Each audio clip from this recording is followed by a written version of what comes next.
Hello, c'est Alex de formation-powerbi.fr. Dans cette vidéo, nous allons t'expliquer comment utiliser le visuel ligne dans Power BI. Reste bien jusqu'à la fin, je te partagerai nos meilleures astuces. Sans plus attendre, je te laisse avec Lucas dans ce tutoriel. Prends place, c'est parti. Hello tout le monde, j'espère que vous allez bien. Avant toute chose, je vous invite à aller en description, vous trouverez un fichier Power BI à télécharger pour suivre en même temps que moi les différentes étapes et on est parti. Donc ici, on voit qu'on a une table des ventes avec donc différentes colonnes, différents critères qui est ainsi liée à une table calendrier qui nous permet d'avoir le nom du mois, le trimestre et l'année.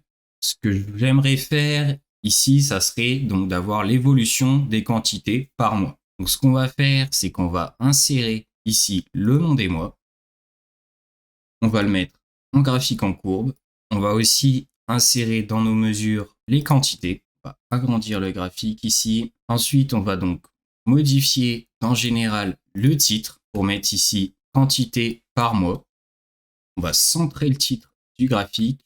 Ensuite, on va mettre dans les effets donc un arrière-plan en blanc. Ensuite, on va mettre une bordure pour avoir des coins arrondis à 20. On va mettre cette bordure-là en blanc pour pas qu'il y ait de différence avec l'arrière-plan. Ensuite, on va rajouter une ombre pour l'effet, pour donner un effet de relief. C'est donc ici le fait qu'on ait notre titre avec quantité par mois, on va pouvoir retirer les titres sur l'axe des X et l'axe des Y.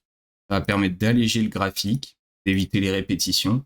Ensuite, ce qu'on pourrait faire, c'est dans la ligne, on va arrondir, donc mettre le type d'interpolation en lisse pour arrondir la courbe. Ensuite, on va cliquer sur le fond et choisir un fond gris en 80 pour donner encore plus de relief à notre graphique. Là, maintenant, vous savez comment faire un graphique en courbe et comment le mettre en forme. J'espère que cette vidéo, elle vous a plu. Merci de m'avoir écouté et on se retrouve pour une prochaine. Ciao!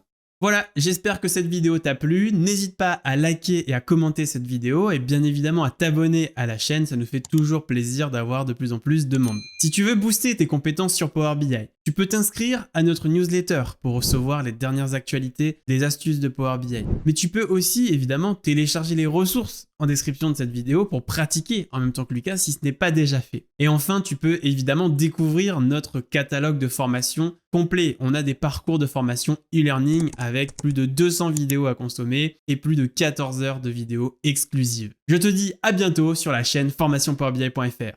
Ciao!